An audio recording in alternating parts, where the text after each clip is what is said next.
Most people think their home is a safe space, but for a man named Elias in 2014, his living room became a crime scene that had not even happened yet.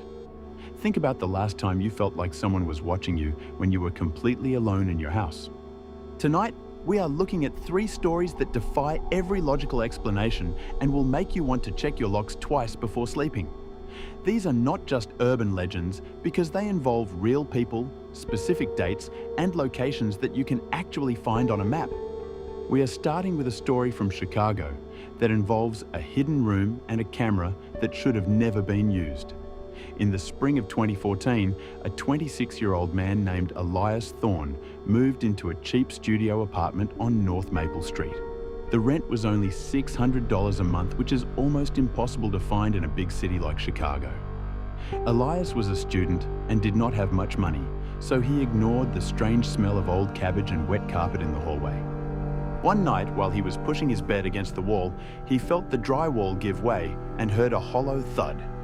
He pulled back the wallpaper and found a small wooden door that had been painted over many times to hide it. Inside that tiny space was a single shelf and an old Polaroid land camera from the late 1970s. Elias thought he had found a cool vintage treasure and decided to see if the camera still worked after all those years. He bought a fresh pack of film online and waited 2 days for it to arrive at his door. When the film finally came, he loaded the camera and took a photo of his empty living room just to test the lighting. As the photo developed in his hand, he saw the blurry image of a person sitting on his sofa. Elias looked at the sofa in real life, and it was completely empty, but the photo clearly showed a dark figure with no face. He felt a cold chill run down his spine and decided to take another photo to see if it was just a glitch with the film. In the second photo, the figure was standing up and was now much closer to the camera than it was before. The person in the photo was wearing a heavy grey coat that looked like it belonged in the middle of a freezing winter. Elias realized the camera was not showing him the present moment, but was showing him something that happened in the past. He spent the next 3 hours at the local library looking through old digital archives of the city newspapers. He found an article from January 2004 about a man who had vanished from that exact apartment unit during a blizzard. The man was a coat factory worker who lived alone and left all his belongings behind, including his keys and his wallet. Elias went back to his apartment and took one last photo of the small hidden room where he found the camera. The photo showed the missing man huddled in the corner of that tiny space with a look of pure terror on his face.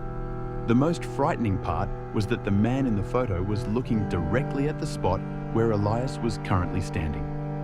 Elias moved out the very next morning and left the camera sitting on the kitchen counter for the next tenant to find.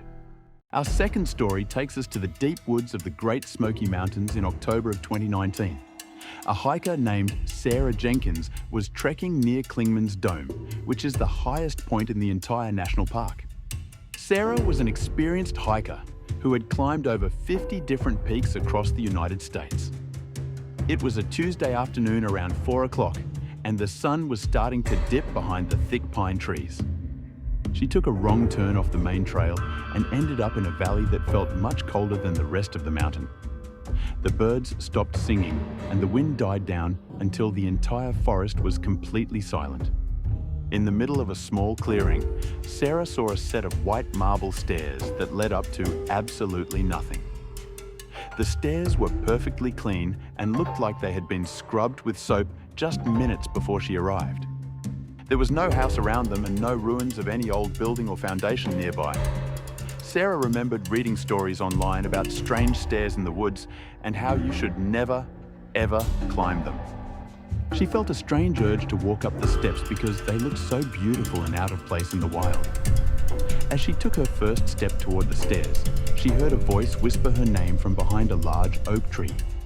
The voice sounded exactly like her mother, who had passed away 5 years earlier in a hospital in Florida. Sarah froze in place and asked who was there, but the forest remained dead silent and nothing moved. She looked back at the stairs and noticed that the white marble was now covered in what looked like fresh red blood. The blood was dripping down the steps as if something invisible was bleeding at the very top of the staircase. Sarah turned around and ran as fast as she could back toward the main trail, without looking behind her once. She ran for nearly 2 miles until she saw the orange jackets of other hikers near the visitor center. When she told the park rangers about the stairs, they looked at each other with worried expressions and told her to go home. One of the older rangers pulled her aside and told her that people who find those stairs usually do not come back to tell the story. He said that the stairs appear in different spots every few years, and they are always made of different materials like wood or iron. Sarah never went hiking alone again, and still has nightmares about the voice of her mother calling her toward those steps.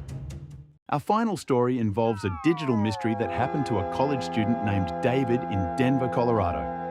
In July of 2022, David downloaded a new social media app called Echo that was supposed to help people find friends with similar hobbies. The app asked for permission to access his microphone and his location so it could match him with people nearby. David started getting messages from a user named 000, who had no profile picture and no bio. The messages were just audio clips of David talking to himself in his own bedroom while he was doing his homework. David thought it was a prank played by his roommate, and he laughed it off at first. But the clips started getting more personal, and he heard the sound of his own breathing while he was asleep. The app was recording him through his phone even when the screen was turned off and the phone was in another room. David tried to delete the app, but his phone screen would freeze every time he hovered his thumb over the icon. He received a final message from the user that was a video taken from the perspective of his own closet. The video showed David sitting at his desk with his back to the closet door while he was playing a video game. In the video, a hand reached out from the darkness of the closet and touched the back of David's chair. David jumped up and threw his closet door open, but the small space was completely empty. He checked the timestamp on the video and saw that it was recorded only 30 seconds ago. He realized that whatever was in the closet was still in the room with him, but he could not see it with his eyes. David grabbed his car keys and ran out of the house and spent the night at a brightly lit 24-hour diner. The next day, he took his phone to a repair shop and the technician told him there was no app called Echo on his device. The technician said the phone's memory was completely full of black video files that had no data in them. David still feels a cold spot in his bedroom and sometimes hears the sound of a phone camera clicking in the dark. These stories remind us that the world is much bigger and scarier than we like to admit during the daytime. Sometimes the things we cannot explain are the things that are the most dangerous to our safety. Whether it is an old camera or a staircase in the woods, some mysteries are better left alone. If you enjoyed these stories and want to see more real-life mysteries, watch this next video on the screen right now.